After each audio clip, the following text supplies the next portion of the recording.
Butelevu Olexol TV program omunyi ku makya egenda maaso tuli mu kitundu eky'ebyobufuzi n'ebyobukulembeze amayenze tusima Apollo tuline Mwami Lubega Hussein ava ku kakiiko ak'ekibiina kya Forum for Democratic Change FDC ate erudde eri tuline Honorable Captain Francis Babu senior citizen ate nga abaddeko mu bukulembeze obw'enjawulo twogera ku bisuubizo ebyaba bagenda maaso n'okusagula akalulu biki bye basuubiza abalonzi oboolyawo ne manifestos ez'ebibiina by'ebifuzi by'enjawulo nga olwaleero tunuulidde ekibiina kya Forum for Democratic FDC tunokoddeyo ka item kamukoka ak'okulaba nga gye bayise intervention social welfare intervention mu manifesto yabwe FDC nti olw'okuba nti ekirwadde kya COVID-19 kitaataganyiza ebyenfuna kitagudde amaka nti bajja kulaba nga bafunayo engeri gye bayambamu bannayuganda mwe muli n'ensonga y'emitwalo 10 buli mwezi buli maka okumala emyezi 6 ndabyeko mu manifesto nga mulimu n'okujjawoko ku misolo mulimu mu nsonga eno yennyini eya welfare FDC bagamba nti we shall pay all residential housing rent for the category of tenants paying emitwalo 3 buli mwezi okumala emyezi 6 owulira sebo bayigenda kusasulira bannayuganda rent bayinamu n'ekyokulaba nga oboolyawo bajjawo n'emisolo we shall waive and pay all water bills basasulire n'amazzi okumala emyezi 6 agakozesebwa mu mayumba n'ebirala bwe bityo bingi byebisuubizo betunuddemu enkyaleero tulabe butya bwe bisobola okutuukirizibwa kuno ku lazima kulumirirwa oba kubugumiriza nga Honorable Captain Francis Babu wayogedde nsaba nnyo katono nzireyoko katono ewa Captain Francis Babu mu dakiika nga 5 atubuulire bomu NRM ensonga eno bagitunulidde batya ey'okuyambako amaka mu kaseera kano aka COVID-19 katono nnyo Honorable Francis Babu twandyagadde oddemu otutangaazeeko katono wali mwenga ekibiina kya NRM mu programu oba mu manifesto yammwe component eno mweri ey'okuyambako amaka okweyambayambako n'okwenaazaako ennaku eya COVID-19 oba nedda mukama mbadde njagala kusaba nze nneme okwogera ku manifesto z'abalaffe tulina manifesto eyaffe yiino wano era eyina pages 286 nze sijja kwogera ku manifesto z'abalala baddembe bokkola kye balowooza nti kituufu ate kiba unfair nze okwogerera manifesto y'abantu abalala naye bw'oba oyagala njogere manifesto ya NRM manifesto ya NRM eri very clear ate eyo manifesto eyina byegenda okukola byonna biri muno ekya economic shock okufunayo ebiteteganya mu economy biri nomo oyinza okufuna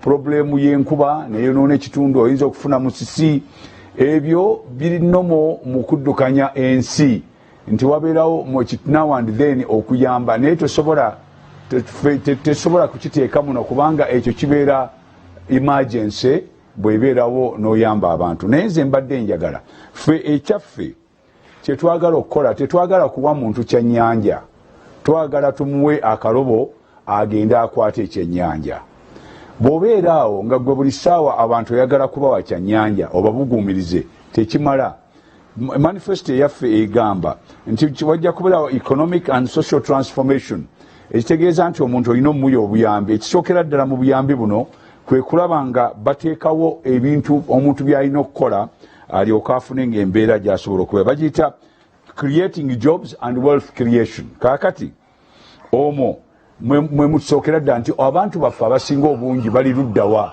abantu baffe abasinga obungi bali mu byalo bali mu byakulima kaakati okulima kuno okulima kwe tukola kwenkana kuti abantu baffe abasinga balima ebintu ebibamala mu maka gaabwe ekisingira ddala okuba ekikulu tusobola tutya okuyamba abantu abo basobole okulima ebibayamba n'ebisigalawo basobole okubijjamu ejjamba ery'okubayamba ate oteekawo omulimu okulaga nti gundi ebyobulimi bisobola okuvaamu ebintu ebibayamba. Oli bw'abanga muvubi asobola okufuna ebintu okukola obuvubi n'afunamu ekimuyamba. Bw'abanga akola byakulunda asobola okufunamu ekintu ekisobola omuyamba. Naye bino ebyokugamba nti buli lunaku ojja kumuwanga amata, omuwe ekyennyanja, omuwe ebyokulya ebiyinza okubeera ebigumu. Nze ndowooza ffe kye twagala kwe kulaba nga abantu bayambibwa we bali bonna okuba nti basobola okuteekawo ebintu. Kaakati ekisooka ye agriculture. Ekyokubiri okulanga waliwo amakolero amangi era ebintu ebisongiddwa okukola byakuteekawo makolero, amakolero ago gabeeremu emirimu. Waliwo amakolero agateereddwawo ssebo era bw'obala abantu abafunye emirimu mu makolero ago amanyi ebintu bino tebabyogera. Abantu bangi nnyo mu makolero ago abafunye emirimu era emirimu egyo ne giba nga gigenda mu maaso okubayamba. Wano wenjogerera bw'otwala service industry. Service industry mwe muli ebintu nga banka, ebintu nga communication, ebintu ebyo byonna mulimu abantu abakolayo era abasobola okubanga kati gy'okoma okufuna service industry nga zeeyongeddeko abantu gye bafuna okufuna emirimu. Kaakati tulina abantu abatalina mirimu, abo nabo olina okubanoonyeza engeri gye bafuna emirimu egyo. Waliwo abantu abamu abatayagala kwogera ebintu bino ebikoleddwa bantu bameka abafunye emirimu. Wano wetwogerera zino TV zokka, naawe TV gye tuliko Salt TV erina abantu abalina emirimu. TV bw'ozibala wano bwetwatandika emyaka egyedda twalina TV emu yokka ne radios yali emu yokka. Naye wano wetwogerera bw'olaba TV eziriwo n'olaba ne radio eziriwo abantu bafuna emirimu. Ekibuuzo kiri nti tusobola tutya okubongeramu amaanyi abantu bano abakola basobole okubayamba. Era bwe twali wano nga tulina ekizibu kya COVID nga abantu waliwo lockdown, media twagezaako nnyo okulaba nga abali mu media balina kye bafuna mu kiseera ekyo ekyali ekibi ennyo era ne bayambibwa. Akati ebintu ebyo abantu tebabyogera. Nze mbadde ndowooza bwe tuba nga tulina emergency nga waliwo abantu okuyambibwa tukyogere, naye ojja kunsonyiwa era nja kusanze oba oyagala twogere ku manifesto ya NRM. Sijja kwogera ku manifesto y'abantu balala, bo baddembe okubuulira abantu manifesto yaabwe. Ate nze kinjala okulonda bwe kuggwa constitution yaffe automatically ekubuulira engeri gye bawaayo obuyinza eri pate ebeesinze oba president abasinze okulondebwa kiri mu constitution. So ekijja kigendamu. Nze mbadde njagala nnyo buli muntu ayogere ku manifesto ye. Ate mukama wange njagala weegendereze bino ebintu ebyokubaganya abantu nga twogera ebintu bino tebituyamba. Nze njagala ebituyamba bino oli ayogere gundi ya manifesto ye n'oli omulala ye okwegeregaranye. Ffe mu manifesto yaffe temulimu kuwa muntu ssente, mulimu kugezaako kuteekawo bijja kuyamba muntu oyo. Kati nga nkimaliza bwe nti mu kifo ky'okumuwa ekyennyanja ffe tujja kumuwa ddobo agende yeekwatira ekyennyanja. Mu kifo ky'okumuwa emmere tujja kumuwa amagezi engeri gy'alima emmere ye asobole okwerabirira. Bw'abanga nga mulunzi engeri gy'alabirira ebisolo bye ne bimuviiramu ejjamba lisobola omuyamba. Omuvubi tumuyambye tutya okuba nti ebintu byabitunda n'afunamu ejjamba. Bwe twali ku lockdown ebintu byonna byayonooneka, tewali muntu atakimanyi. Naye ekitono ekyasobola okukolebwa abateesobolera ddala kyakolebwa. Mwalimu emivuyo, naye gye mivuyo era bulijjo gibeeramu mu nsi muno. Naye waliwo kye njagala okugamba, abantu baba boogera buli kintu ekyonoonese bakisiba ku NRM, naye abakozi abo abakola implementation bonna si ba NRM. Omanyi abantu bino bamanyi okutulimbalimba. Waliwo wano abantu abakola mu system naye nga buli muntu alina endowooza ye ng'alina n'ekibiina kiki. Tebaliiko kabonero nti ono wa kibiina gundi wa kibiina gundi. Abantu ababoonoonye, abantu abakola ebyambyone bonna si ba NRM. Mulimu abali mu bibiina ebirala naye nga bakola mu gavumenti, ate gavumenti tebagaana kukolayo. Ekyo mbadde njagala nakyo tukyogere.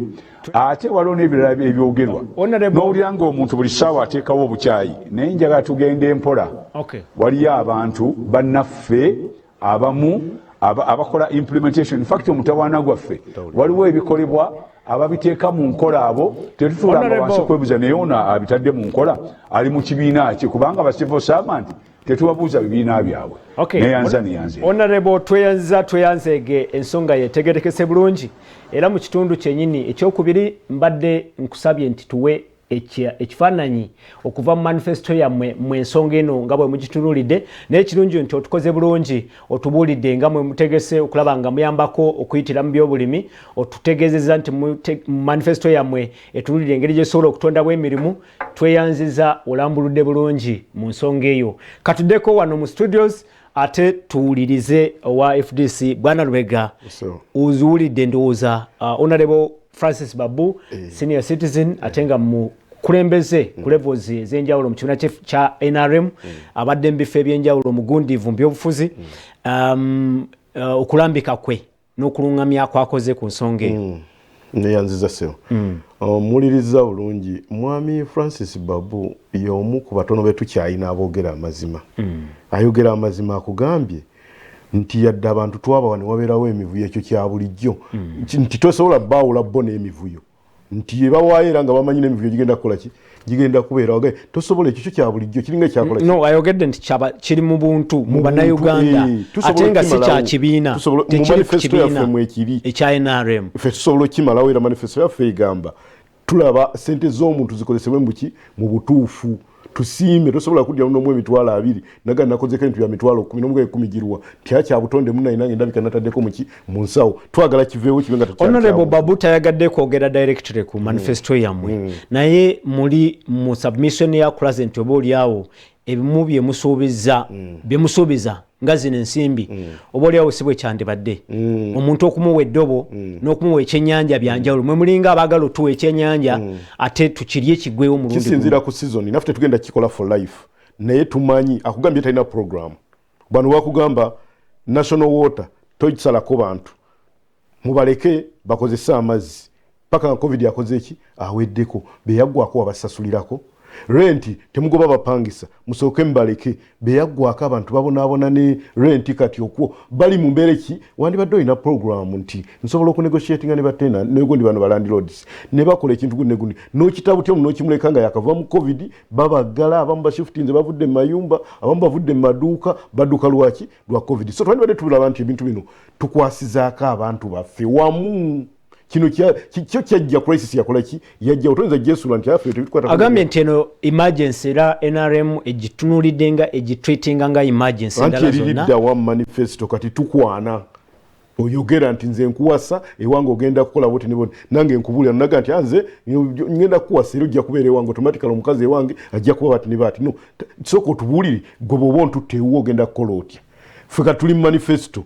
omulonza mpaka lunga amanyi nti bembaka kuwadde ogenda kumpa emitwalo 10 okumala emyezi 6 tulabe nga covid yakoze eki nga amaze okuggwako weetereze nawe ng'omuntu ofunira abaana be ekyokulya obafunira amata olinaga nti anze sina kyenda kukola ki kukuwa n'ekimu ebeera no tekyali emergency kino kijja tukimanyi tubudgetinga tukimanyi nti covid yakoze eki emergency tebera beetu emergency bye bino ebyebuduuda tetaka lyayise that's an emergency gitreating nga emergency tetaka lyagudde kakino kibaddewo omaze emyezi emeka mwaka mulamba tuli mu covid noga nti negenda kubeera emergency gyayitunga nga emergency otya tubuulire programu yaayo si bye bino ebigwawo obugwe ebigwa bitalazi si bye bino si programu yabyo eno yo tugyetegekedde ffe tukubuulira tulina capacity ekola ekintu ekyo olugambo mulonzi bolonde FDC Forum for Democratic Change yo program ya feribeti ku covid eyabwe eridda wanti tewali tujja gitreatinga nga bekola kibeera so manifesto nange sangadde tunamu yabwe nebe ogendo tunulira waliwo ebikuwaliriza okunnyonnyola omuntu ono nti kyemukola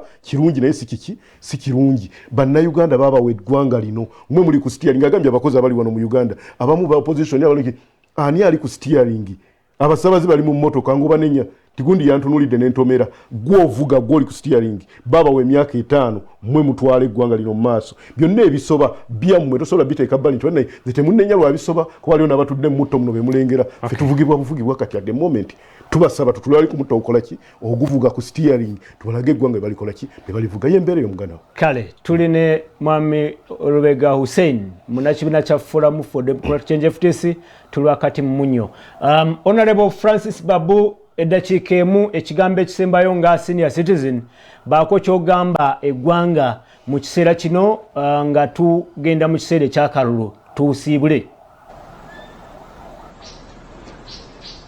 sebo neyanze nze mbadde njagala nnyo bwe tuba tugamba abantu buli muntu waddemba okumuwayo engeri gye yandiyagadde okukola obukulembeze naye COVID-19 nayo tewaliwo omuntu yali amanyi nti egenda kubeerawo, nakyo kyagwa bugwi era nekituleetera omutawaana wano ne tufuna ebintu ebizibu bingi.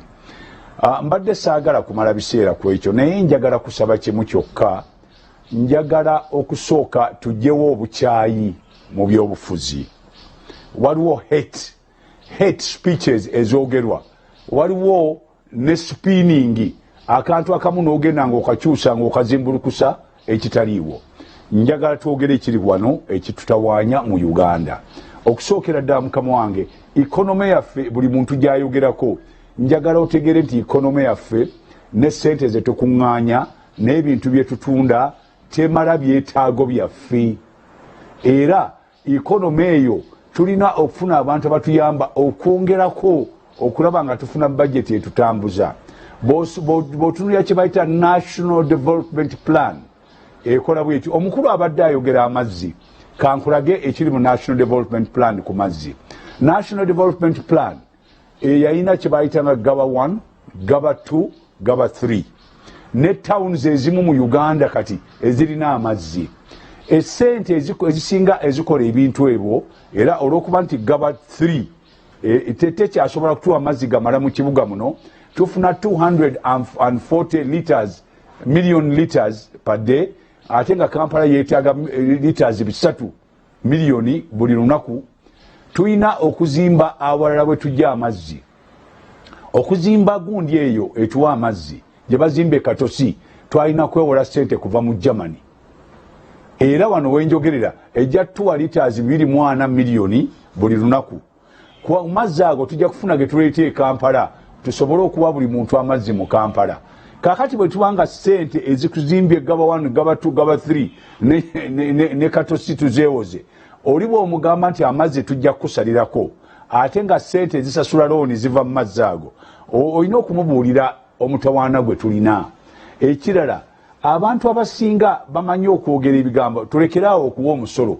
Kati bw'ogamba baleme kusasula musolo, essente z'oyagala okukozesa okukola stimulus onoozijjawa. Ekyo mbadde njagala nnyo bwe tuba twogera tubeere nga tubuulira abantu kye tulina ne bye tutalina. Honorable Babu olwakadde nsaba mu ddakiika emu bweti mu sekendi zinkaaga wumba olwakadde tuve ku mpewo. Mbadde njakuwa kyakulabirako nga mmaliriza mukama wange, njagala kusaba. Yes, tulina ebizibu bingi. Yes, tulina COVID-19. Yes, tulina ebintu bingi ebitutawaanya tugenda mu kulonda. Nze mbadde njagala okusaba kino obudde obusigadde obutunaba na kuwera mwezi. Mbadde njagala abakulembeze ffenna tukakkane. Njagala tukolagane n'abantu. Njagala tukolagane ne Electoral Commission. Njagala tukolagane n'abakuumi b'eddembe. Njagala tukolagane n'abo abaagala okubeera abakulembeze baffe.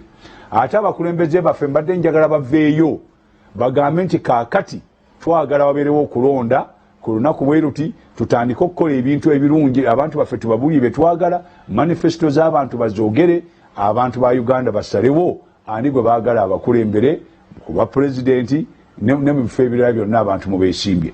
Nze ensaba yange eri bweti, teri wano muntu mulabe wa munne gw'oyagala kwesimbawo, oli ayagala kwesimbawo. Ebyobufuzi byaffe tubijje mu bukyayi, tubizze mu kubuulira abantu baffe ebisobola okukolebwa. Neeyanzizza neeyanzeege. Tweyanzizza Honorable Captain Francis Babu olw'okuba nti otuwadde okuluŋŋamya okwengeri bwetyo. Tweyanzeege olwakadde ako. Mwami Lubega Hussein eddakiika eryemu wumba ku bigambo bino. Mukulu Babu alina waasembedde ng'ayogeranga munnayuganda, ng'ayogeranga omuzadde, n'agamba nti tetuli balabe ba buli omu, nange bwe buufu bwenjagala okukola ki okuyitamu, naye mu mbeera eyo toprovokinga, tososonkereza, buli omu apureyinga rolo ye mu ggwanga lino. Electoral Commission langirira akalulu mu butuufu bwako. Poliisi kozesa amateeka kuba ye paati yo, tobaako oludda. Gwe buli obeerako oludda olina kususpectinga wetufunidde obuzibu awo wokka ti gwe olukiiko olujja kubeerayo olwo terujja kubeerayo nga funa tuli baki bannayuganda. Awo omuntu watandikira okukola ki? Okwerwanako. Mbadde njagala buli omu apuleyinga rolo ye tukaveemu bulungi. Kisoboka kisobokera kyali kibaddewo. So basebo ne bannyabo tweyanzizza obbalaba okutulaba waliyo abantu be Namugongo division yabo banteekamu obwesige mbadde ku district kati baagala kumpa division yaabwe njiddukanye ndi musajja awulira ndi musajja omukozi ng'ennaku z'omwezi 3 gujja kubeera gwakubiri nsaba akalulu kammwe seba abantu banga beekasokosa abansula ku mwoyo kyali wajjala Namugongo n'ekireka ekyokukola mu kimanyi kale alaba Soul TV program amunye ku macha ekitundu kino eky'ebyobufuzi n'ebyobukulembeze enkyaleero bwe kiri bwe kitambudde tulabye nga akadde akasinga tukamaze nnyo ku nsonga z'okusika omugwa okuliwo wakati kobeesimbyewo obaolyawo n'ebyokwerinda ne twerabira nti ate obubaka obuli mu manifestos ez'abeesimbyewo bwe bwandibadde mu kiseera kino bwe butuuka eri abantu bannayuganda kwe kusalawo nti programu eziddako zonna tujja kubanga tulina manifestos tujjeyo ebyo ebisuubizibwa ebisuubizo by'abeesimbyewo bannayuganda basobole bitegeera ate basinzire okwo balonde abakulembeze baabwe be bamanyi nti be bagenda okukola ebyo kyennyini kye babasuubiramu. Program wetu bwetambudde twebaza nnyo abadde mabega program timu etambudde okutuuka mu bitundu ebyenagulu okutuusaako omugenyi waffe Honorable Captain Francis Babu mwenna ne timu enene ebeera mabega program eno twebaza katwebaza abatulaba n'abatugoberera ku mikutu egy'enjawulo amanyi nze tusima Apollo kambagaliza olunaku olungi naye nkujjukize nti COVID-19 yakyaliwo naba mu ngalo sanitizinga yambala masikio ekisinga obukulu kuuma social distance musibe bulungi ebyobufuzi bijja kujja ate bijja kugenda neffe tujja kusigalawo mweraba.